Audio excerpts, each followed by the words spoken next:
Good, alright. My name is Connor. I'll be leading your internship orientation today. We'll be joined by our highly skilled driver, Olive. Everybody wave hello to Olive. She's going to get us through the twists and turns of the Habari Preserve. As soon as we get that all clear from Habari Control, we'll be good to head on out of here. Are you guys ready to go see some animals? Alright, he's excited, I know that. Just a couple safety reminders before we head out today. Keep those hands, arms, legs inside the vehicle for me. Stay in our seats for the entire orientation today. And if you guys happen to drop anything, feel free to raise your hand. I'll raise my hand, and together we'll wave that item goodbye. Just kidding, I'll be able to send somebody out to grab that for you at the end. Looks like we got that all clear, so Olive, whenever you're ready. Your first job as interns, go ahead and take your favorite hand and wave goodbye to civilization. We won't see any of those other interns or another bathroom again for about 3 weeks. And go ahead and wave goodbye to Caroline. Bye, Caroline. We'll see you in 3 weeks.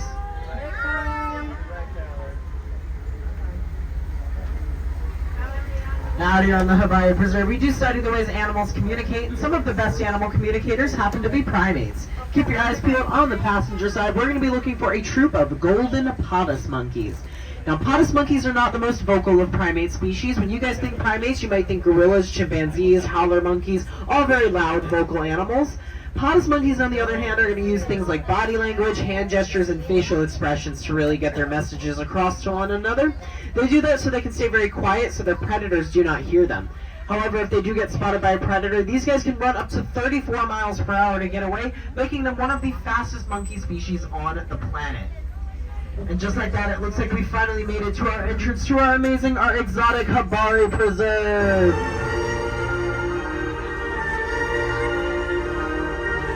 Where you guys hear that? No. Olive, that is not this group, that is the next group. Cut the music. Hi guys, so sorry about that. We will not be seeing any of those animals out here today. Hopefully. Just in case though, keep those hands, arms, legs inside the vehicle for me. Let's see what we can find out here today. Right off the bat on our passenger side, we're going to see a lot of our different bird species we have out here. You guys will see marabou storks and an African crowned crane. Now those two bird species could not be more different from one another. Now that African crowned crane has a voice box and can be heard up to 3 miles away. They're very, very loud. They're also excellent dancers. They'll flap their wings, bob their heads, jump up and down, and when they're really getting into it, they will throw sticks and leaves in the air. Their mating season actually happens at the same time as the rainy season out in Africa, earning them the nickname the Rainmaker bird. Many believe that their dance brings on the rain. Now those marabou storks, on the other hand, do not have pretty feathers on their head, unfortunately. These guys are a carrion bird, so they actually have no feathers on their heads, just like a vulture would. Now those marabou storks also do not have a voice box like other birds do, so instead of making those true vocalizations, they will inflate and deflate a sac of skin on their throat known as a gular sac to make croaking sounds, almost like a frog. Now when they want to assert dominance over another marabou, they will clatter their bills together, letting that other marabou know that this is their space and they should stay away. In that little barn there, you guys might see one of our antelope species. That is a yellowback duiker in there. You can really get a good look at that blonde yellow stripe of fur on their back. Now that yellow stripe of fur can actually stand up almost like a mohawk, letting all the other duiker know that there might be danger in the area and it's time for them to hide. That word duiker does mean bush diver in Afrikaans. It's a reference to how they get away from their predators. They will dive headfirst into the bushes. Now another way that duiker might communicate is by marking their scent.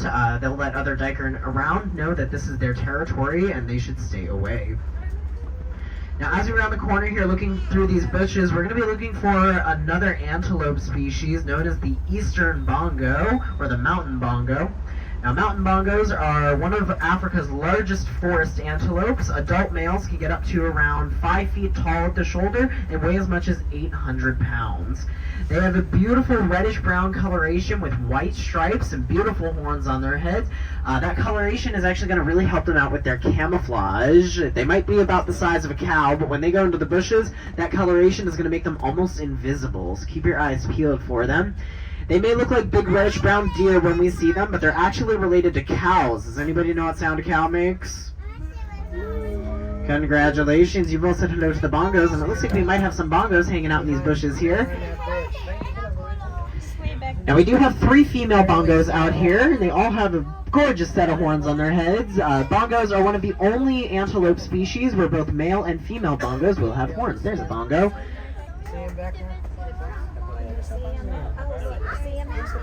Now, bongos are critically endangered out in the wild. There's only about 95 of them left. That is why our bongos participate in something known as the species survival plan. It's kind of like online dating for zoo animals. We'll match them up based on genetics as well as personalities so that we have lots of baby bongos for generations to come. Now, that bird we're passing by in that aviary there is known as a shoebill stork. The shoebill stork is not actually a stork at all. She's closely related to a pelican.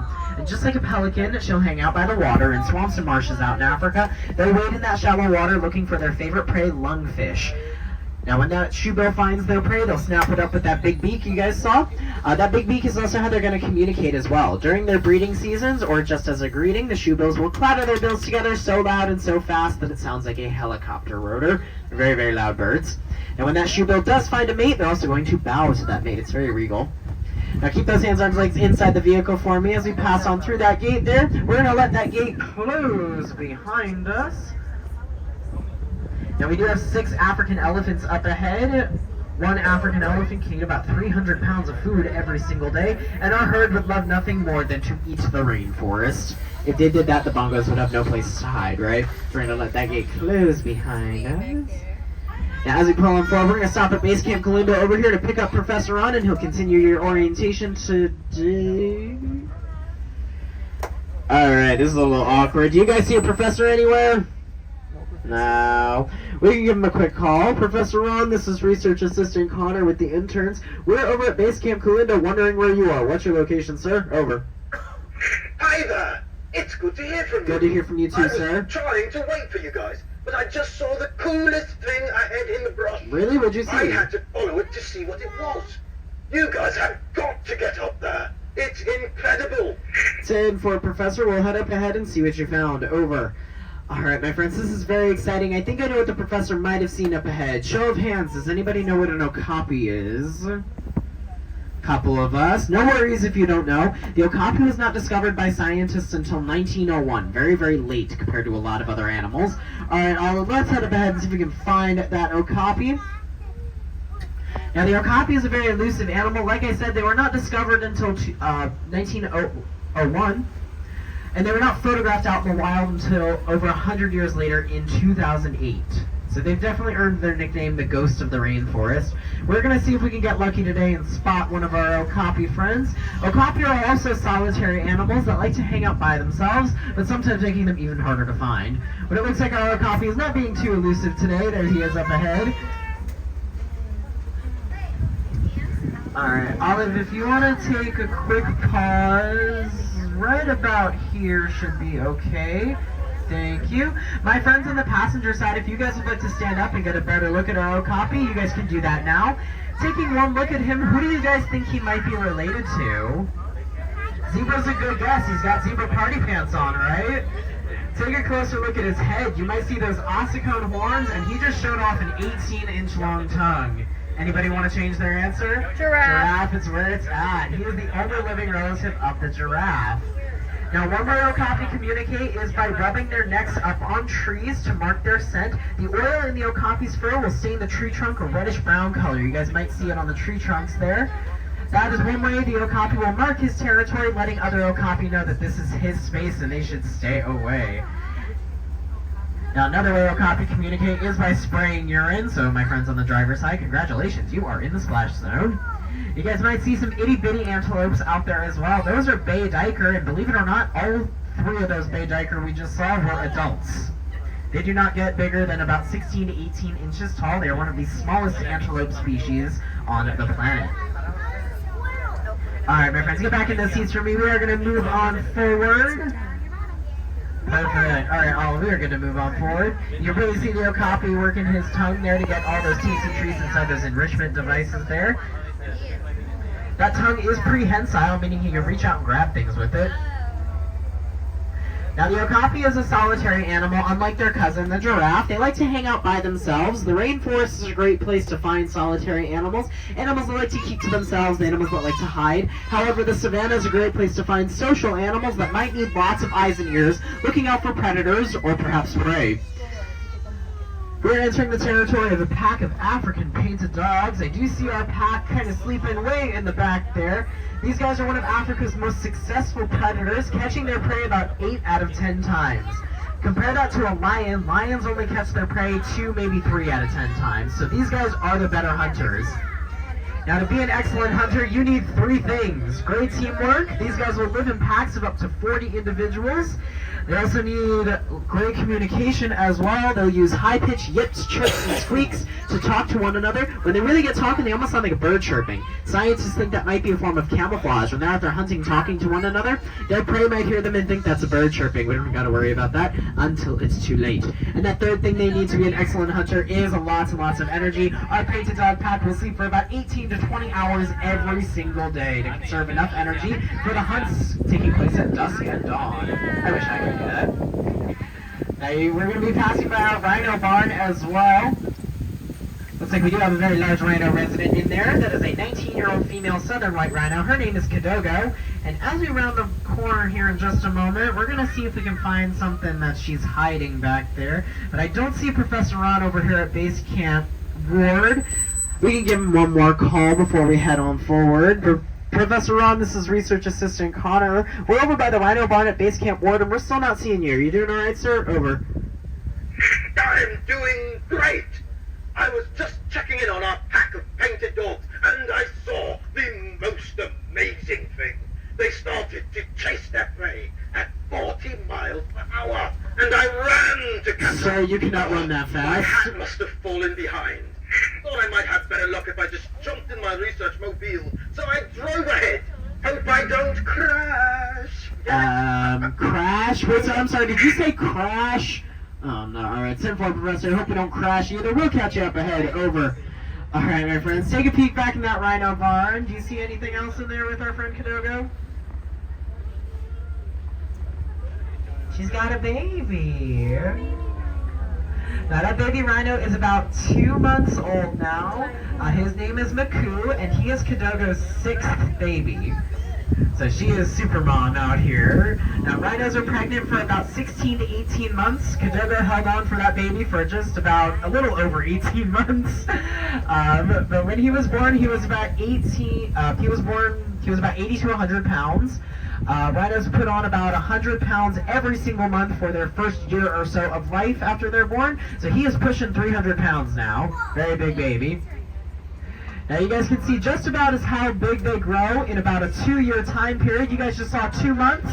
This is about 2 years. That is Jaruba there. She's one of our rhino calves. This is her mama, Leke, here.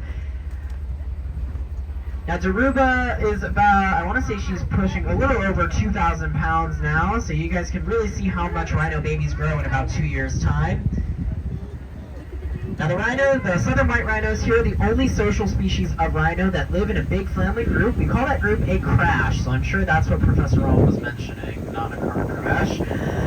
We're going to see the rest of our rhino crash up ahead here. These guys do need a couple forms of communication, being so social. One form they use is vocalization. They have a great sense of hearing. They'll use lots of huffing and puffing sounds.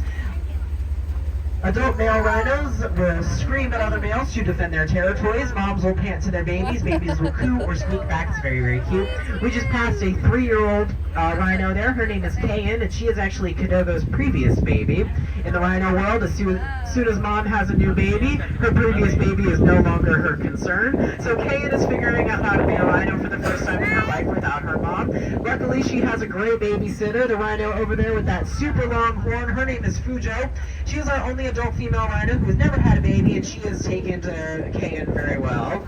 Now, right next to Fujo is our largest rhino. His name is Mufasa. Mufasa weighs about 6,000 pounds. He is the largest rhino out here, and he is proud papa to the new baby we just saw. That's actually his first baby, so give him a round of applause on that one. Now, another way rhinos communicate is by something known as a midden. It's a community bathroom that the rhinos will use to mark their territories. They'll go up to the midden, leave a deposit. Another rhino can come up, give it a sniff. They'll be able to tell who is a boy rhino, who is a girl rhino, who is a single and ready to mingle rhino, things like that. Now, you guys don't have to sniff poop to tell the rhinos apart. You can use their horns instead. That's what I did. No two rhino horns are exactly the same. They're made out of keratin, same stuff as your hair and fingernails. And just like your hair and fingernails, the rhinos will style their horns however they see fit, filing them down on trees, logs, rocks, fence posts, Professor Ron's research truck. Wait, what? No, that's the professor's research truck. Oh no, guys, this is terrible. Who's gonna sign my paycheck? Oh, we should probably call the professor. My friends on the passenger side, once again, if you guys would like to stand up and get a better look at our rhino crash, you guys enjoyed this crash? I want to deal with this crash. Professor Ron, this is Research Assistant Connor with the interns. We're over by our rhinos, and we just found your truck, and it does not look good. Are you sure you're okay, sir? Over. I'm okay. The rhinos decided to use my research mobile to file their horns. They got a little overzealous, and one of them punctured my tire. I went the rest of the way on foot. I must have left my binoculars behind by accident. Oh no. But I definitely did not need them to see the animal up ahead. It's huge. I'm almost back to the loading dock, so I should see you guys there soon. Over. 10-4, Professor. We are so glad you're okay. We will see you up ahead. Over. Alright, my friends. Everybody got those pictures? Get back in those seats for me. We're going to move on forward here. The professor said he saw something really big up ahead. What do you guys think it might be? Shout it out to me. Go ahead. Elephants! Alright, we are good to move on forward. Everybody wave goodbye to the rhinos. Now those rhinos are pretty big. I mentioned our largest rhino weighs in at about 6,000 pounds. That is nothing compared to the largest land animal on the planet, the African bush elephant. African elephants, like my friend Stu on our passenger side here, can weigh anywhere between 12 and 15,000 pounds. That is heavier than this truck and all of you guys in it. Now, bull elephants like Studla usually cap out at around 14,000 pounds. Studla is a little bit on the smaller side. He's about 11,000 pounds. Now, male elephants like him do live a solitary bachelor lifestyle, if you will. They'll leave their herds once they turn about 10 years old. Females, on the other hand, are going to stay with their family herds for their entire lives. You guys will see our matriarchal herd on our driver's side here. We do have 3 adult females and 2 adolescent females. Those 2 adolescent females, Mavi on the left and Impumi on the right, will stay with their moms for their entire lives. Now that female herd is going to be led by an oldest and wisest female known as the matriarch. That matriarch is going to know all the best places to find food and water during the dry season. She's also going to be the one to pass down all of that knowledge to the other members of the herd, ensuring the survival of the next generation. Now elephants will communicate through a wide variety of vocalizations. When they really want to be heard, they're going to trumpet or bellow. A lot of the communication these guys do is also centered around touch as well. You guys can see their trunks. Their trunks have about 40,000 muscles in them. That's more muscles than you and I have in our entire bodies. You guys can see Miss Mbali here. She's having herself a mud bath. Elephants don't sweat like you and I do, so they have to find other ways to keep cool, and having a mud bath is a great way to do it. Those mud baths will also serve as a form of bug spray, moisturizer, and sunscreen as well. Now, as we pass through our elephant gates here, keep those hands, arms, legs inside the vehicle for me. These gates will open up periodically throughout the day, allowing our elephants access into the Elephant Night House here. The Elephant Night House is where our elephants can seek shelter during bad or dangerous weather. It's also where they can go at the end of the day to get up close and personal with their animal care staff. Now, our animal care staff can learn all kinds of cool information working up close with our elephants. Something we learned from elephants in human care is that elephants are able to recognize themselves in a mirror. Now that may seem irrelevant to some of you, but only a couple other animals can do that, including chimpanzees, bottlenose dolphins, killer whales, and hopefully all of you guys. Right? Sometimes. Okay, I'll take it. Now, like I said earlier, an elephant can eat about 300 pounds of food every single day. What goes in must come out. They will also give back about 300 pounds every day. Feel free to take a photo or a whiff as we go by. This is our big blue elephant poop dumpster.